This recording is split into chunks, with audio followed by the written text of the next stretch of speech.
The Great Psychedelic Baseball Experiment. In their dedication to science, three men determined to test the apparent slowing or slow motion effect of LSD empirically. The experiment was performed in a batting cage with a pitching machine. All three men were in their 40s. We'll call them Mr. A, Mr. B, and Mr. C. Two of the subjects had played sandlot baseball and some baseball in high school. One, B, shamed by his predictable strikeouts in elementary school softball, had never before swung a bat at a hard ball. The experiment had been suggested by C.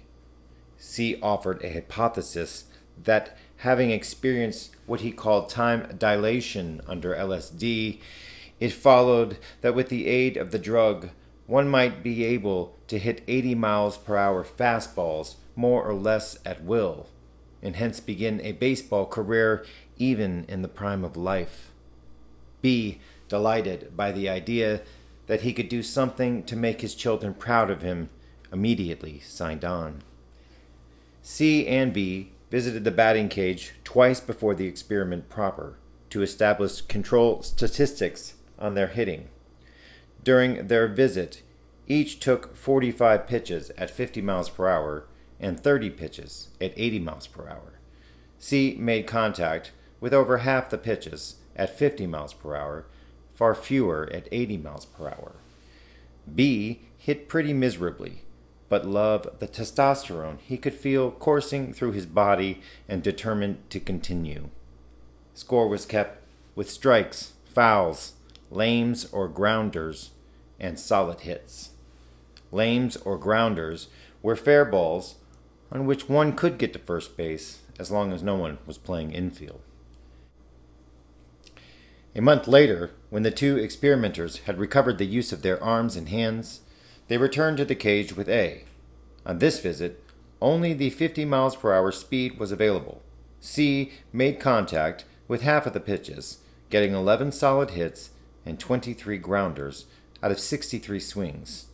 As A was not going to participate in the ultimate experiment, no statistics were kept on his at-bats, but all remember him hitting easily and well.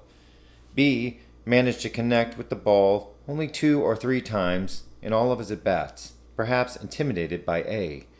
Discussion of this point revealed that B's older brother had been a brawny jock type, while B had been a brainy nerd, and that A was somehow representing in B's mind the petrifying presence of his older brother. Another month passed before the intrepid experimenters were able to return. At 8 o'clock on the morning of the third visit to the batting cage, C swallowed 250 micrograms of LSD, by best judgment. B took 200 micrograms of Swiss LSD, manufactured according to impeccable sources by a most reputable chemist indeed. B swallowed at 8:45 a.m. B and C spent a lovely morning wandering and hiking through the redwoods, and were then chauffeured by A, who was acting as ground control to the stadium. The boys began batting a little after 11 o'clock a.m. The speed was set to 80 miles per hour. Madame M accompanied the experimenters as a backup scorekeeper, as did C's young son. A, who had not dropped, batted first. B and C watched wide-eyed. C had been seeing trails anyway before they went in. There had been some worry that the two psychonauts would break into so much laughter that they would be unable to complete the experiment, but this was not the case. It had been decided beforehand that each batter would take 15 pitches and then hand the helmet and bat over to the on-deck hitter. In practice, each batter took closer to 20 swings at a turn. A had only faced the slower speed before, and while he had shown some adaptness as a hitter at the 50 miles per hour velocity, in his first at-bat at 80 miles per hour, he got only 2 hits out of the 17 thrown. In his later at-bats, he adjusted and clobbered one of the best line drives of the day. However, A's hands were swelling so badly after his third at-bat that he had to switch to batting left-handed. at which he acquitted himself surprisingly well. B batted next. The air smelled of sweat, hot rubber, and the thumping wallop of the balls as they struck the backdrop. B missed the first 10 pitches completely. The next pitch struck B's right thumb rather painfully, convincing him that he was crowding the plate. Stepping back to his great pleasure, he began connecting with the heavy part of the bat and hit 6 of the next 8 pitches.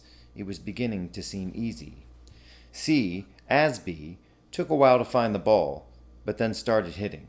His batting record was comparable to what he had done on his previous visit against the 50 miles per hour setting.